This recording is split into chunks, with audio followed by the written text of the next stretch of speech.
Il y a 7 ans, j'ai été face à un dilemme, partir ou rester. J'ai dû choisir entre ma tête et mon cœur. Alors comment prendre la bonne décision? Comment j'ai pris la bonne décision? C'est ce que je vais te dévoiler dans cette vidéo.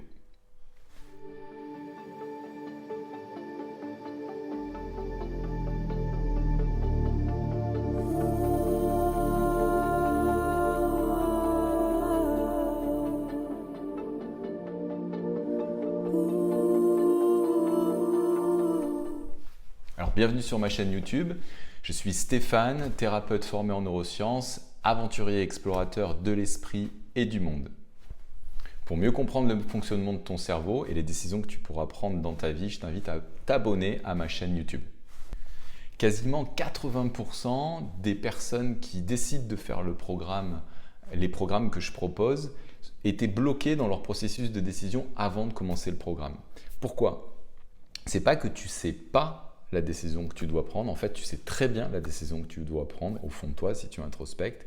Mais il y a quelque chose de plus fort que toi qui t'empêche de prendre cette décision. Et c'est ce qu'on va voir dans cette vidéo. Qu'est-ce qui fait que tu es bloqué dans la bonne décision que tu dois prendre pour toi? En amour, par exemple, tu sais très bien quand ça va plus. Mais il y a d'autres paramètres qui rentrent en jeu. Est-ce que je vais faire souffrir cette personne? Est-ce que je ne vais pas me retrouver tout seul?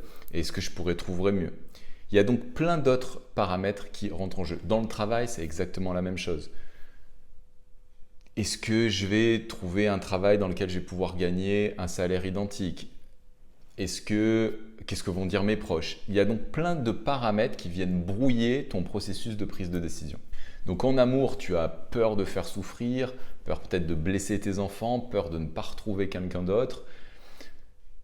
Dans ton travail, tu as peur de ne pas retrouver la même situation, tu as peur de ce que les autres vont dire de toi. Donc tu as entendu en fait le nombre de fois que j'ai dit peur, peur, peur, peur, et là est le problème. Parce que ta plus grande peur, c'est de prendre la mauvaise décision. Alors voici les croyances limitantes que j'ai pu identifier qui t'empêchent de prendre la bonne décision. Alors la première croyance limitante qui t'empêche de prendre la meilleure décision pour toi, c'est croire qu'il y a une meilleure décision en fait, qu'il y a une décision ultime, absolue. Mais désolé de t'apprendre que la vie n'est pas toute noire ou toute blanche. Effectivement, elle est beaucoup plus mitigée. Et en fait, de te mettre énormément de pression dans la prise de décision en pensant que ça va être la décision qui va définir toute ta vie, va te créer tellement de pression que justement ça va t'empêcher de passer à l'action en fait.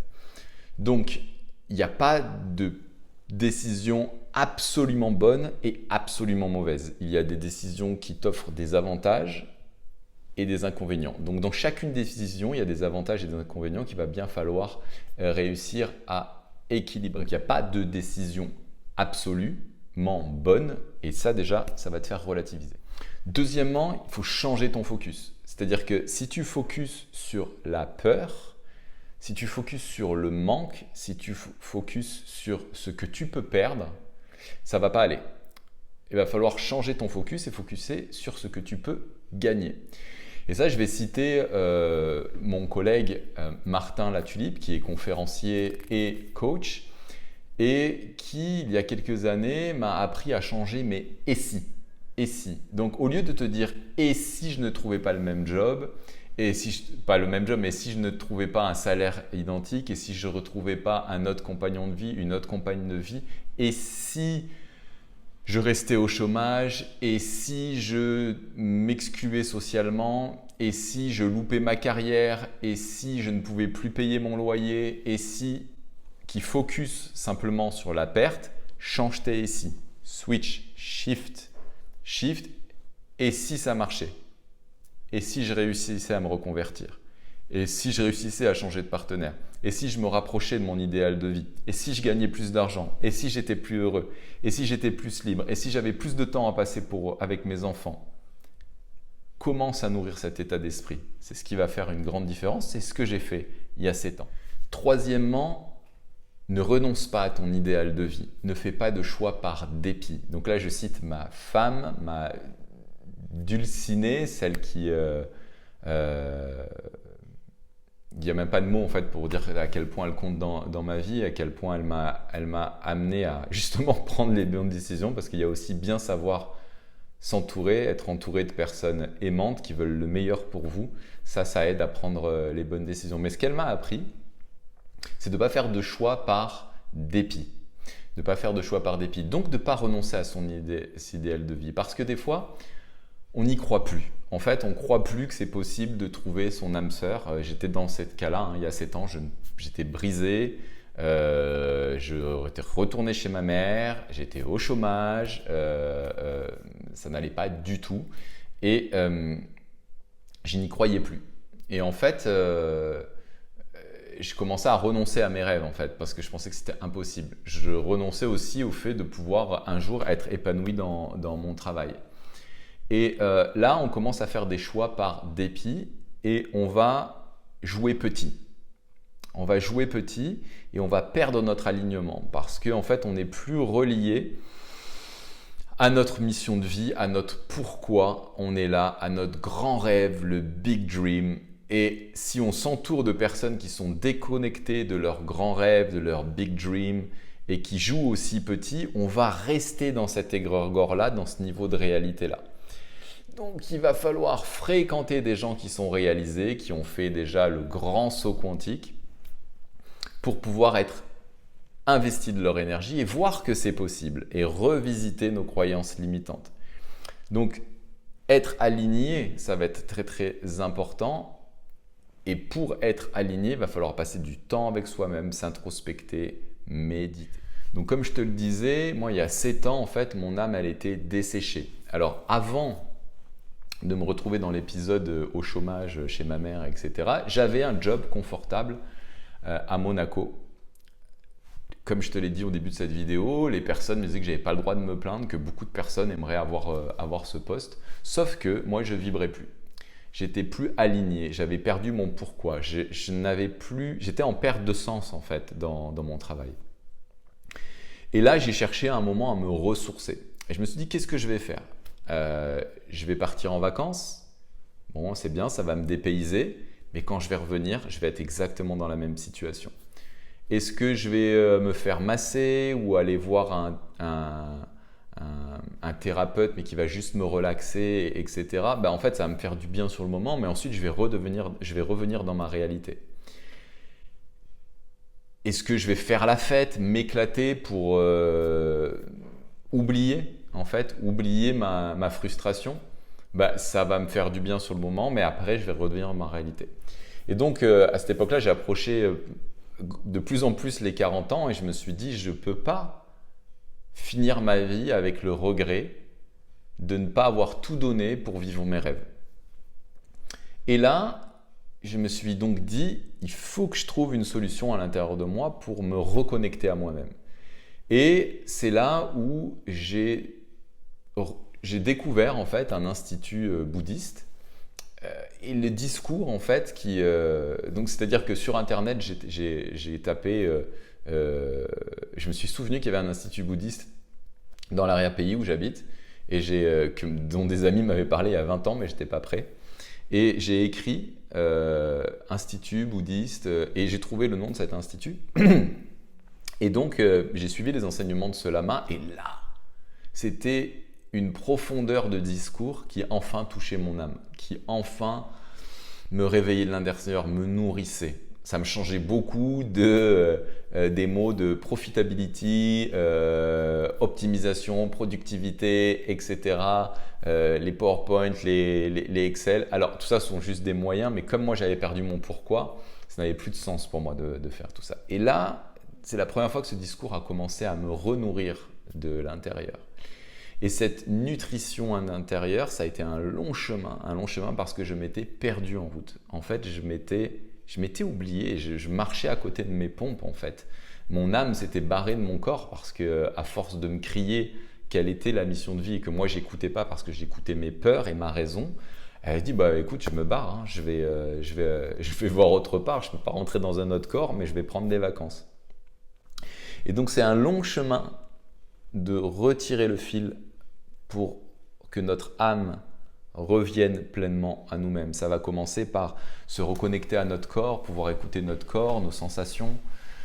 Ça va demander aussi beaucoup d'introspection, de passer du temps avec nous-mêmes, mais ça n'a pas du tout été facile. Mais c'est grâce à ça que 7 ans après, je peux te parler en te disant maintenant que j'ai rencontré mon âme sœur, on a des enfants ensemble. Je suis aujourd'hui ce que je qualifierais un thérapeute de l'abondance, c'est-à-dire que je suis un des rares thérapeutes en fait qui vit très très bien de mon activité. Je suis très fier d'aider des centaines de personnes par an. J'aide beaucoup de personnes à se reconvertir professionnellement et c'est tellement important pour moi parce que j'ai tellement souffert de cette situation que pouvoir aider les autres à faire ce saut quantique et à dépasser les peurs, à leur prouver qu'on peut gagner même plus d'argent en faisant du bien. On n'est pas obligé de souffrir, d'être dans la pénibilité. Toutes ces croyances limitantes, on peut les faire exploser si on est bien guidé. Ça, c'est grâce à cette petite décision que j'ai prise il y a 7 ans. L'autre point, le 4e point sur lequel je veux insister, c'est « écoute ton cœur ». Mais alors là, cette phrase, on l'entend beaucoup, mais elle est très mal comprise. Écoute ton cœur, ça ne veut pas dire écoute tes émotions. Ça ne veut pas dire suis tes émotions. Ça ne veut pas dire prends des décisions sur la base de tes émotions. Parce que si tu veux être sûr de te planter dans ton processus de prise de décision, c'est de prendre des décisions sur le coup de l'émotion. Genre, je viens de me disputer avec lui, je le quitte. Je viens d'avoir une contrariété au travail, je démissionne. Les émotions, en fait, ce ne sont pas du tout le bon indicateur pour prendre des décisions. Donc, écouter son cœur, ce n'est pas suivre ses émotions.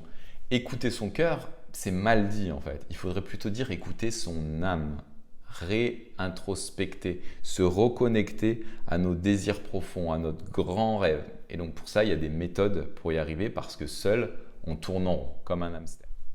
La 5e croyance limitante qui t'immobilise dans les décisions que tu dois prendre, c'est la croyance de croire que tout doit se faire dans le confort et la facilité. Il y a 7 ans, quand j'ai pris la décision de tout recommencer à zéro, et ma vie de couple et ma vie professionnelle, en dépit d'avoir une fille que j'adore et que je sais que ça allait créer de la souffrance, mais aujourd'hui, on s'est jamais disputé en fait, hein, et on a une superbe relation avec ma nouvelle compagne et on s'entend très très bien aussi avec sa maman. Donc on est tous dans un rapport d'amour et d'harmonie, hein, inconditionnel. Mais quand j'ai pris cette décision il y a 7 ans, je suis passé par des états émotionnels catastrophiques. J'ai vraiment connu même une dépression profonde parce que c'était un choix qui était très très très très difficile. Et là, je veux vraiment te livrer peut-être une phrase qui, moi, a changé ma vie. C'est que si tu veux une vie heureuse, une vie harmonieuse, une vie lumineuse, donc une vie facile, il va falloir que tu fasses des choix difficiles. Si tu veux une vie facile, il va falloir faire des choix difficiles. C'est le confort qui te tue. C'est le confort qui t'amène à ne plus vibrer. C'est le confort qui t'empêche d'être heureux. Un canapé encore plus moelleux, la douche plus chaude, la clim quand il fait trop chaud, le chauffage quand il fait trop froid, toujours les bons avis, toujours le confort. Si tu fais que le choix du confort, tu vas être encéphalogramme plat. C'est un embourgeoisement terrible. Et c'est une mort de l'esprit, une mort de l'âme avant l'heure. Donc, je te mets vraiment en garde contre la recherche du confort. Donc certes, oui, tu gagnes peut-être 1000, 1500, 2000 euros, 2500 euros, 3000 euros, je ne sais pas combien tu gagnes par mois. Et donc, ce petit confort qui te permet de sortir, d'aller au restaurant, est l'arbre qui cache la forêt. Parce que derrière, il y a quelque chose de beaucoup plus grand, de beaucoup plus immense, de beaucoup plus beau, de beaucoup plus vibrant qui va faire qu'imagine quand tu te coucher le dimanche soir avec juste une hâte d'attaquer ta journée de lundi. Et imagine la fierté que tu ressens en fait quand tu es aligné dans ta mission de vie. En fait, dire voilà, le vendredi, j'ai aidé des dizaines de personnes à aller mieux dans la vie. J'ai aidé des instituteurs à être de meilleurs instituteurs pour leurs enfants. Et donc, ils vont impacter eux aussi 20, 25 vies, 25 vies qui seront des adultes différents. Des médecins, des infirmiers, voilà, des avocats, des notaires qui côtoient beaucoup d'autres personnes. Donc plus on les aide, plus par effet comme ça, à ricochet, ils aident d'autres personnes. Donc imagine cette fierté, c'est possible, ok? Mais si tu focalises sur le confort, ben ça, tu ne l'atteindras jamais. D'accord? Et c'est pour ça que 99,99% de la population mondiale n'arrive pas à se réaliser dans la vie parce qu'ils ne sont pas prêts à un moment à renoncer à leur confort. Okay. Donc moi, c'est ce que j'ai fait il y a 7 ans. Je suis passé par des états très très très difficiles. Moi, ce que je t'invite, c'est que si tu veux changer de vie, je t'invite à me contacter et t'informer en fait sur les programmes de transformation que je propose pour que justement tu puisses faire partie de ces 0,1% parce que la vie elle est courte et sincèrement, je ne veux pas que tu te sois sur ton lit de mort à sentir que tu aurais pu en fait et que tu aies des regrets. Donc le confort, fais-y gaffe, c'est ton ennemi numéro 1. Le confort de penser, le confort psychologique, de finalement de rien faire de nouveau, de continuer à faire ce que tu fais depuis toujours en espérant que ça change. Ben non, ça ne fonctionne pas comme ça. Il va falloir que tu prennes des risques. Moi, les risques que j'ai pris, c'est que donc j'ai quitté, j'ai demandé à me séparer, j'ai ensuite quitté en fait mon travail à Monaco et je me suis formé. J'ai investi sur mon esprit, j'ai investi sur moi, c'est-à-dire que je me suis éduqué sur ce qu'est l'éducation financière, quelles sont les croyances limitantes par rapport à l'argent. Je me suis éduqué sur quelles sont les croyances limitantes par rapport à l'amour. Et puis j'ai voyagé, j'ai rencontré les sagesses tibétaines, les Indiens d'Amazonie. Je me suis formé, je me suis enrichi et donc les programmes que j'ai créés ne sont pas sortis du chapeau. J'ai étudié les neurosciences, j'ai étiré les croyances limitantes par rapport à l'argent, par rapport à l'amour pour tout concocter ça dans un programme. Et ça, c'est parce que j'ai réussi à dépasser le confort. Donc, je t'en prie, renonce à ton confort quelques instants pour en avoir plus tard.